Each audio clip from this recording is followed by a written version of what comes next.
Halo, apa kabar semua? Selamat datang kembali di Project Review, masih dengan saya Putri Reza, dan pada kesempatan kali ini saya kembali kedatangan ponsel bernama Umi Touch. Pertama-tama terima kasih kepada Banggood untuk kirimannya, dan kalau kamu mau lihat websitenya sudah ada linknya pada kolom deskripsi di bawah. Kalau kamu sudah sempat nonton video ponsel Umi sebelumnya yaitu seri ROM, pasti tahu kalau itu menurut saya kurang recommended, dan hal yang sama ternyata juga berlaku untuk yang satu ini. Dari luar, Umi Touch ini sebenarnya kelihatan oke dengan material metal di seluruh bodi perangkat yang bikin kelihatan cukup keren dan terasa kokoh. Saking mungkin jumlah komposisi material metalnya yang banyak, bobot perangkatnya pun menurut saya jadi terasa cukup berat. Ukuran dari Umi Touch ini tergolong besar karena punya layar 5,5 inch beresolusi Full HD 1080p yang didampingi bezel atas bawah yang cukup tebal. Sedikit soal layar, kualitasnya kali ini jauh lebih baik jika saya bandingkan dengan Umi ROM. Saturasi warnanya baik, kontrasnya pun juga oke.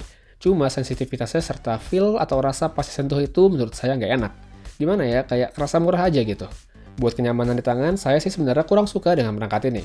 Tidak hanya karena ukuran yang besar, tapi tentu saja material metalnya yang bikin jadi licin di tangan. Tombol volume dan power buat saya ada di letak yang mudah dijangkau untuk navigasi, begitupun tombol home di tengah bawah yang juga berfungsi sebagai pemindai sidik jari. Buat fitur yang satu ini, akurasinya menurut saya sangat kurang dalam mengenali jari sehingga sering sekali gagal. Ya kayak semacam sekedar ada aja jadinya.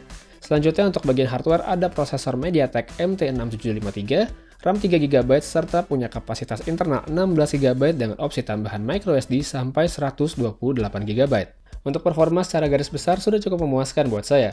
Buka tutup serta pindah aplikasi pun masih cukup lancar, cuma untuk soal kecepatan Umi Touch ini nggak bisa dikatakan baik. Lambat nggak, tapi jelas nggak cepat. Performanya untuk gaming pun termasuk oke lah. Buat dipakai main game seperti Need for Speed, Most Wanted, atau Injustice yang punya detail tinggi, Umi Touch ini masih sanggup menjalankannya dengan baik. Di bagian baterai ada kapasitas yang terlihat besar yaitu 4000 mAh. Kenapa saya bilang terlihat? Karena untuk ukuran baterai dengan kapasitas segitu, ponsel ini cuma punya screen on time sekitar 3-3,5 jam. Nggak paham juga kenapa, tapi yang pasti masalah serupa juga ada pada Umi ROM yang dulu saya review. Mungkin ada algoritma software yang kurang optimal untuk baterai.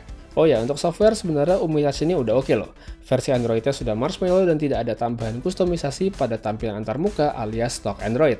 Software pra-installnya pun juga sangat sedikit, bahkan sampai sedikitnya aplikasi seperti Gmail, YouTube, Hangouts, dan lain-lainnya mesti download sendiri. Next, soal kamera. Resolusinya untuk kamera belakang adalah 13MP dengan sensor buatan Sony yang sayangnya nggak ada keterangan lebih lanjut tentang aperture dan sebagainya. Antarmuka kameranya nggak beda dengan Umi ROM, masih tetap cukup bersih dan minimal, begitu juga dengan mode pengambilan fotonya yang sedikit. Buat kualitas sebenarnya bisa dikatakan baik jika diambil pada kondisi cahaya yang memadai. Fotonya terlihat tajam dan detailnya pun dapat. Cuma buat low light rasanya emang nggak bisa berharap banyak karena hasil fotonya nggak oke. Yang bikin makin parah adalah autofokusnya yang lambat dan hampir nggak bisa fokus pada kondisi low light. Buat selfie-selfie, kamera depan 5MP masih oke lah, tapi nggak bisa dibilang bagus juga. Ya, yang penting ada dan fotonya masih kelihatan. Secara keseluruhan, Umi Touch ini jelas lebih baik jika dibandingkan dengan Umi ROM. Spesifikasinya lebih baik, performa lebih oke, kameranya pun juga lumayan baik meskipun nggak selalu bisa diandalkan.